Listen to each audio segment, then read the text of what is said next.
Државната изборна комисија по поднесената жалба до апелација поднесе и преставка до судскиот совет поради решението на Основниот суд Скопје 2 со кое се наложува на државната комисија веднаш да го објави ценовникот на Еден ТВ и да го испрати до политичките партии.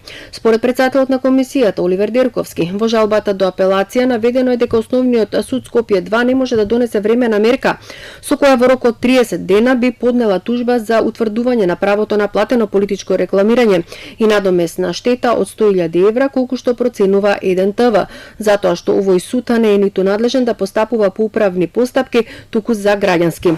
Судскиот совет вчера доби преставка и од Македонската медиумска асоциација заради непрофесионалното и неправилно работење на судскиот систем во Македонија, со која укажува на неправилната одлука на судот.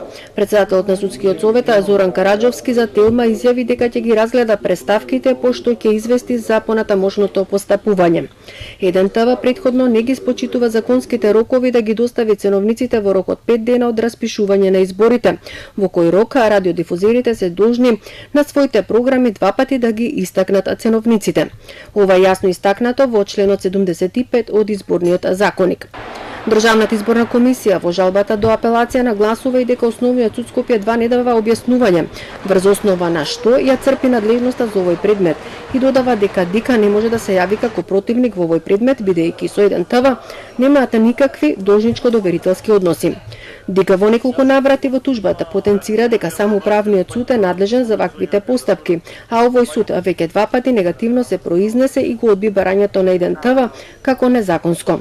Со слична содржина беше и представката на ММА до Судскиот совет, антикорупцијската комисија Дики Опсе. Откако беше прозван Основниот суд Скопје 2, денеска ги демантираше наводите на Македонската медиумска асоциација. Сепак и покрај ваквиот демант, Основниот суд Скопје 2 се вмеша директно во изборниот процес, со тоа што донесе решение за спор за кој не е надлежен да суди, а нивната пресуда доведува до дополнително кршење на законите. Доколку апелација укине пресудата на Основниот суд Скопје 2, во тој случај државната изборна комисија немаш да може да исплати средства на Еден ТВ.